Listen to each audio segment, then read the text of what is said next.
Hi everyone. Down at the warehouse, and I've been asked to do a video of basically what we do in the warehouse. You know, people say, we know you got a warehouse and everything else, but you need to tell people what you do in the warehouse. So I'm going to start here. I mean, we've just come in. We're going through boxes now, hanging stuff back up on the rails and stuff. The stuff we don't really want, we stick out here in boxes, and the refugees come in, they help themselves and everything. So when we started it up, you know, you put outside in different languages, different things, tickets only, etc. When we started, we built this forced door for a reason. So when it's raining, the smokers can sit here and have a cigarette here, and when the families come in, they can sit here while if we're very busy inside. What we do, we put one family this side, one family this side, and if we get really busy, we have the third shelf here, which we have other groups coming in using this side here. We have fire extinguishers we put up either side here with fire blankets. Down the end we have fire blanket and fire extinguishers as well, just in case there's a problem.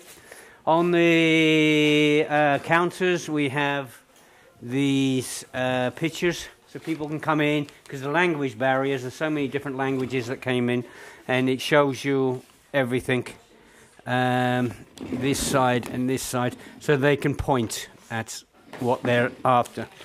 Here on the counters also we have the numbers for sizes of shoes, waist sizes, everything else. Okay, so at the moment we've just opened, so what we're doing before the people start coming, all of our volunteers that are from Moria, Karatepe, and plus we have a few normal volunteers that are not refugees, but mainly we run with refugees. We have about 12 in the warehouse when it's up and running, which it will be in half an hour or so. Here we leave blankets and everything, and people can come and help themselves to these. The box over there, we put things which we can't figure out what to do with, and the people help themselves to those also. So, right, let's go in. There's Philippa there. Underneath the counters, we have women's underwear, boys' underwear, men's underwear, etc. I have a list here, which I'm going to read out as I go through the warehouse on what we go through. You'd be absolutely shocked. You know, if we're on average, we do about 30 families a day. You know, one day we done 68 families, which was, it killed us all in here, and we were working late at night. So we said, you know, we can't do that every day. So on average, we do about 30 families a day. So if we do 30 families a day, that's 150 odd people if you average 5 in a family. Yeah. So if you're giving out coats, in one day you're giving out 150 coats. In 6 days, that's 900 coats. Shoes, 150 pairs a day. 6 days, 900 pairs. Socks, 2 pairs each a day. That's 300 a day. In 6 days, because we open 6 days a week, that's 1,800 pairs of socks. Pants, trousers, dresses, etc. If you give 2 each, that's 300 a day. 6 days, 1,800 pieces. Blouses, shirts, that's women's blouses, men's shirts. 2 each a day to everyone. 300 a day. 6 days, 1,800 pieces. Jumpers, if you give 2 jumpers each a day, that's 300 jumpers a day we're giving out. 6 days, 1,800 jumpers. Underwear, if you give underwear 3 pieces a day, that's 2 like pants and a vest or something, or 3 pairs of pants if it's ladies and that. The underwear, if you give 3 pieces a day per person, that's 450 pieces a day. That's 2,610 in 6 days. Gloves, 1 pair of gloves each, 150 pairs a day, 6 days, 900 pairs of gloves. Hats, 1 each, 150 per day, 6 days, 900 hats. Scarves, if you give 3 each, mainly to the women, approximately 90 a day, 6 days, 540 scarves. Bras, approximately 60 a day. We have 2 boxes on the counters of bras. We let women choose themselves. That's 360 bras in 6 days. Toothbrushes, 150 a day, 900 in 6 days. Toothpaste, 2 per family, 60 a day, 360 in 6 days. Soap, 2 bars a family, 60 bars a day, 360 bars a week. Deodorants, 2 per family, 60 a day, 360 bottles a week. Small hand towels, 5 per family, 150 a day, 900 in 6 days. Large towels, 2 per family, 60 a day, 360 and 6 days. Blankets, 3 per family, 90 a day, 540 in 6 days. Sleeping bags, on average we give out 20-30 a day, so 120 plus in 6 days. Ladies' hygienes, 2 packs each, 60 packs a day, 360 in 6 days. This is ladies' towels and stuff. Pampers, 50 packs a day, 300 packs in 6 days. Children's toys, 30 teddy bears a day, 150 teddy bears in a week. Games, cards, skipping ropes, etc. 30 a day, 150 in 6 days. Prams, we've given out over 200 prams in the last 7 weeks. Shoes, you see these shoes here. We spent €3,000 on shoes. This is volunteers coming. 4 brothers and a friend, and Thorsten from Denmark came. And between them they spent €3,000 on shoes in the last 2 weeks. And believe it or not, yesterday we only had a few left. We had a few boxes come in last night from one of the warehouses, and we've got to sort those out here now. So it's quite incredible when you go through the figures. You know, we're bringing a lot of stuff down from the north. We have a container arrived 2 days ago, and we're ready to empty that. It's alongside outside, hopefully today, and start filling the shelves back up. But these shelves have been full empty. Every week we go up to the top and they're down and they're empty. It's absolutely incredible. On top of all that, you know, what we do, we have the toilets and stuff, so we need to buy toilet paper, toilet rolls, hygiene stuff, bleaches, things like that, for all the volunteers that are working here. We have all the beds here. If we have an emergency, we can use the beds. And sleeping bags we have up the north and in here for emergency purposes only. So they stay here. And if there's something really bad happens, we have it and we can use it immediately. As you can see, these Pampers here, these came in this week. We will go through this lot in a week. No problem at all. They will go. Ladies' towels and stuff like this, we have some up there. This lot will maybe last us 2 weeks only. These are the small hand towels I was telling you about. We give a pack of 5 or 6 to a family every day, each family. They're only small hand towels for washing and stuff.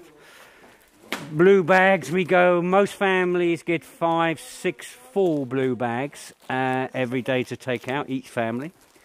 Here's the underwear and things here. Socks. Everyone's filling up the shelves and the racks today before we open. We've got families waiting to come in now. They're coming across. Shampoos, and that's incredible. You know, shampoos we give every family. They get 2 bottles of shampoos, 2 packs of soap, hand bar soap as well. And then there's all the odds and sods we get, you know, which is like we have packs of fishing gear here. They're only small packs, but they're like a reel, some floats, some hooks, some swivels and stuff. But people, you know, they're sitting around doing nothing, in tents and that, bored to hell. If they can go out and catch a couple of fish, you know, it subsidises them, gives them some protein and stuff. And there's some old fishing rods there that come in. Well, they're my 2 old fishing rods. Yeah, we'll give them to a fisherman here. We have things like plasters, like this. Every family gets plasters each. What we got in here? Oh, they have more, what's the name, soaps. Gloves, hats. Yeah, it's amazing the amount of stuff we go through. It's just absolutely incredible. Plus we have, like, for the volunteers, we have some chocolates and biscuits and stuff we go down regular to buy our volunteers. We don't pay the volunteers any money. We do not take any money ourselves. So to give the volunteers that little bit extra, because they're here all day working hard and everything else, and they're an amazing group of people. So they can have Coke. We have the tea and coffee on all day for them, so they can have tea and coffee. And basically our volunteers can help themselves to anything they want from any of the warehouses here, from Little Happy Family next door, from Gateway to Life the other side, any volunteers or any interpreters working in any place here, and you've got the Spanish food truck just arrived. We say to them, look, if you've got volunteers, they can come in and help themselves to clothes and stuff. We watch them, we don't let them take too much, but just enough to keep them going. Also, what we do, if like we're going to lose one of our volunteers this week, so we got an NGO to buy suitcases and stuff for volunteers so they can carry their luggage to Athens or wherever they're going, Crete or whatever. So, yeah, so it's absolutely amazing. There is a, you know, there's the prams here. Eva Anderson brought us a load more prams. She's brought us another 50 prams, which we go through them absolutely incredible. And we have a couple of double ones left there. You know, we have, when you're running a warehouse, you have to be very, very careful, you know, because a lot of stuff gets stuck in customs and stuff like that.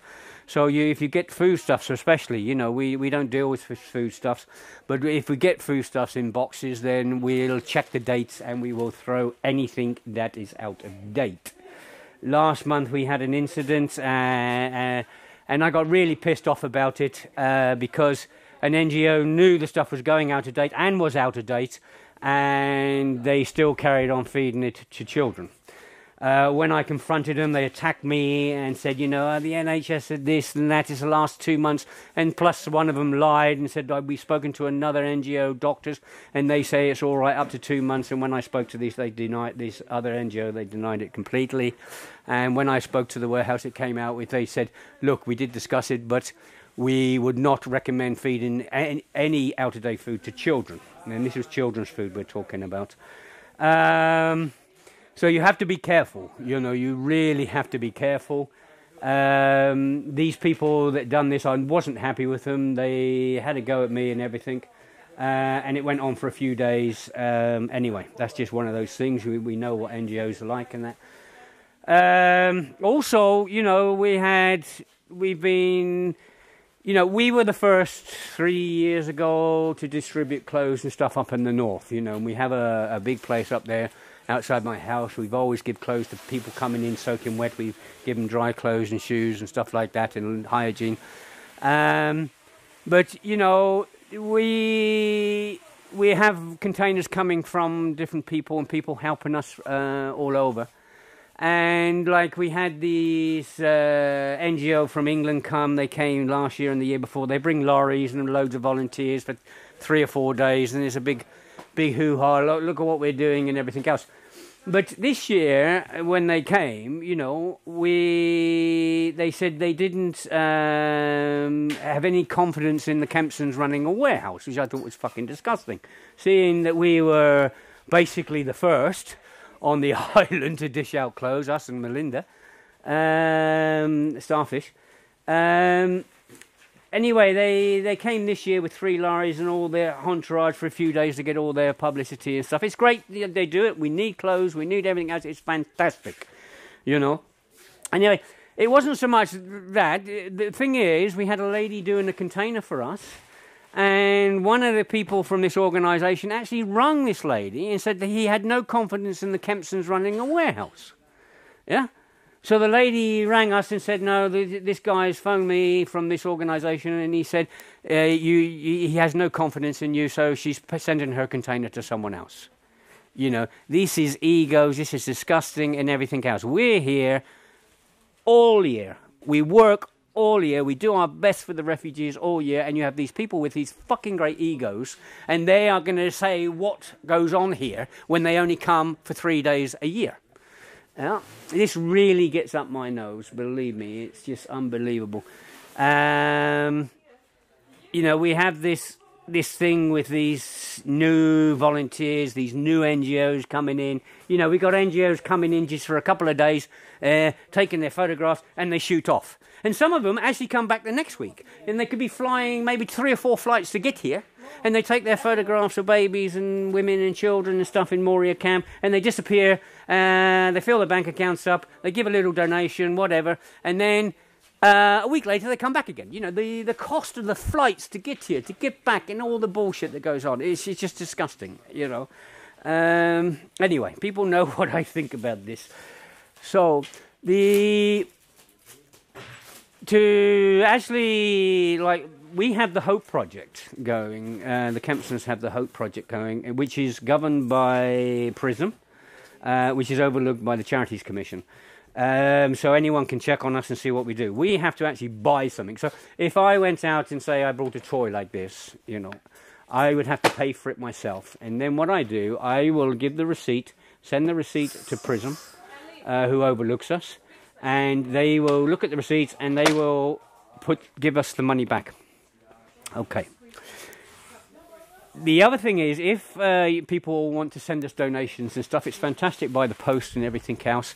But if you're outside Europe, it really causes us a lot of problems outside Europe, because we have to go through all the rigmarole of the stamps and different offices and everything else. And sometimes it can take months to get a pallet full of stuff from America or China or whatever. If you're in Europe, it's not a problem, you know, it's fantastic. But if you're outside, please think about it. The other thing is, if you're sending a container of stuff, you know, I mean, great, fantastic. But if the container's going to cost 6,000 euros, can you go and tell them to turn that radio off down there? This is... if you've got a container coming in with 6,000 euros, it's a waste of money. Sorry, the music is, what's the name in there? It's a waste of money if you're going to spend thank you, Charter, if you're going to spend 6,000 euros just on delivery, you know. So if you've got a collection going on, you know, it's great if you're very close, say you're in Spain or Italy or Germany or something like that, and the container only costs a couple of thousand, then okay. But the great thing to do, you know, if you're doing a collection for refugees and everything else, if you collect the finances and actually send 2 people here for a week and do what a lot of people do for us and go out and you get your 2 people from your NGO or whatever, go out into Mytilene and spend the money in the shops, is fantastic. And then the shops can deliver here, or we can take the minibus and go and pick the stuff up. That is the fantastic way to do it. Because if you think about it, if you send in 2 containers, it could cost you 12,000 euros. If you give us 12,000 euros, if you bring someone here with 12,000 euros, bring one of your organisation here with 12,000 euros, and spend it in the shops here, in the shoe shops and the Chinese shops and the €1 shop and everything else here, that 12,000 euros delivery, you can buy a lot of stuff with. You know, you can almost fill the warehouse for a week.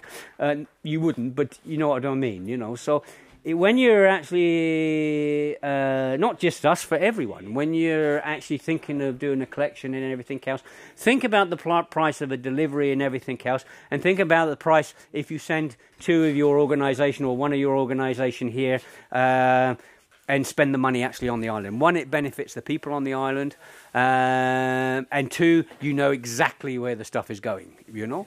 And I recommend you don't give the cash to anyone on the island. You have your organisation actually spend it in the shops on the island. Yeah, fantastic. There are things we do have some problems with regarding people. Look, you know, is for us if we're spending in the shop. Some shops don't want to give you receipts and stuff like that. Well, you don't shop there anymore. You know, they soon learn they have to give receipts if you don't shop there.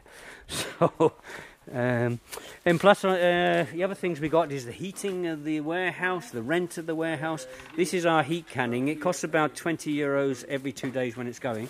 We put carpet down in here, either side, so you're not standing on, our volunteers are not standing on freezing cold floors. And it's quite warm in here once you get the heat canning going. It's quite nice. And you got, for our volunteers, we have a hot coffee and everything else. So, yeah. So 22 months.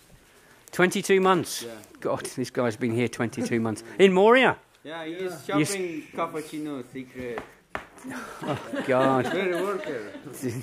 You deserve a medal. Yeah, no, God, 22 months living in Moria. This is crazy. Hi, guys, all right? So that's basically running a warehouse. You know, it's you know, there's a lot of other things that does come up, happen. A lot of things go. We have a lot of problems with. You know, it's like anything in life. You know, you have your good people, you have your bad people.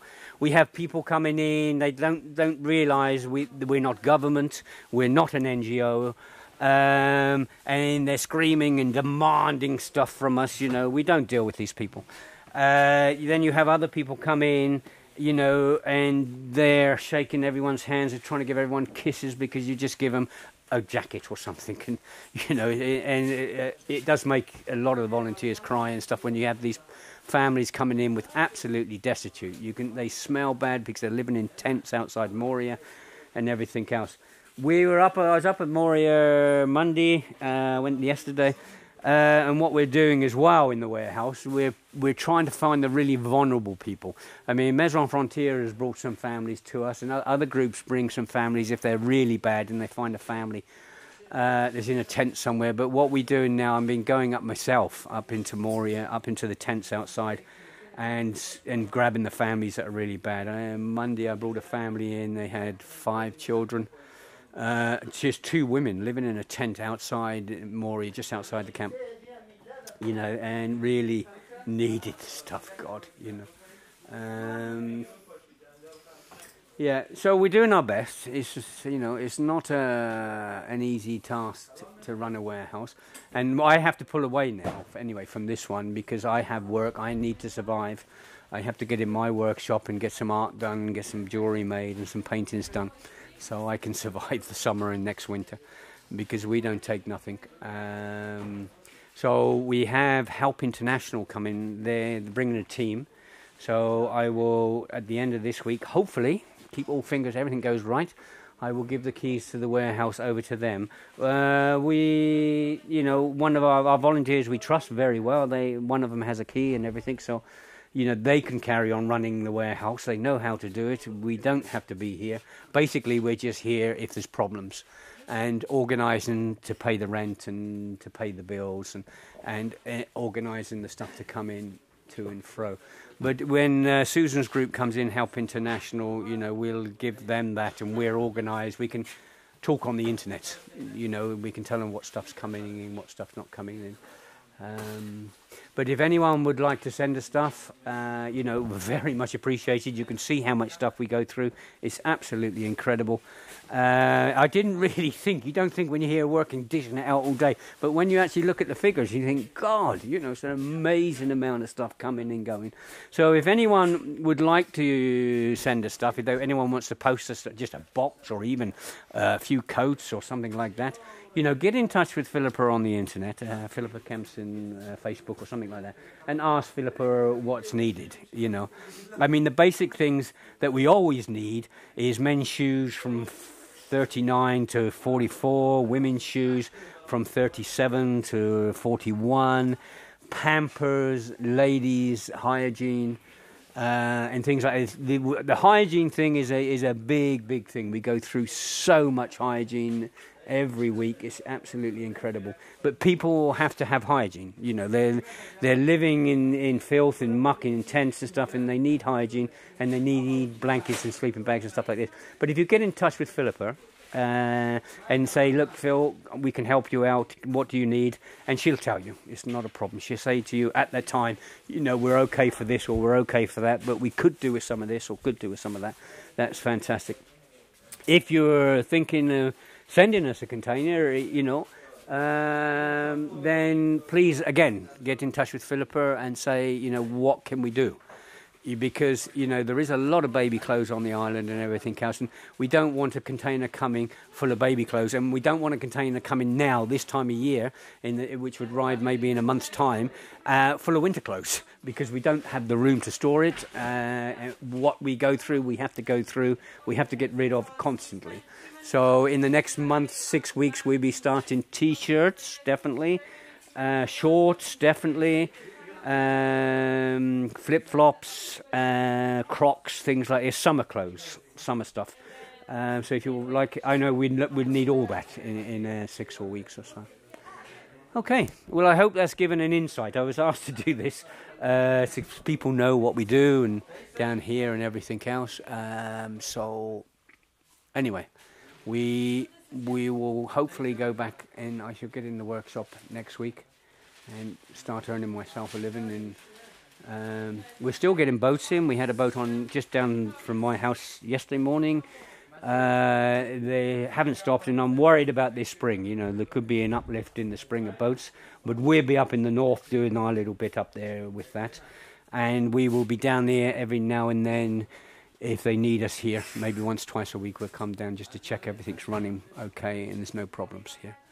So okay, I thank everyone for everything they've done in the last 3 years for us, and for the refugees. You know, if it wasn't for you, I dread to think the state of the refugees. You know, we are struggling all the time with the aid agencies and, you know, the governments from Europe and stuff, the way they're making the refugees suffer. But believe me, what the people with big hearts, you know, you can see what we go through every week, and this is all from people with big hearts, you know. It's all from people around Europe and around the world with massive hearts, and they keep us going, and they keep the refugees going, and give the children a better life than what they would have. Because I dread to think, if it wasn't for the warehouses here and the people, because all the warehouses are run by independents and small NGOs, if it wasn't for that happening, God, I dread to think the conditions of these people and how many people we'd lost in the last 3 years. If we left it to the aid agencies and the governments, the death toll would be absolutely incredible. You know, this is deliberate, the suffering, to make refugees suffering, and it's absolutely disgusting. And one day I really hope this comes out, and the people that are responsible for this suffering are taken to The Hague or a court somewhere like the Nuremberg trials. I really do. Okay, I can rattle on all day, but okay, everyone, all the best. Bye.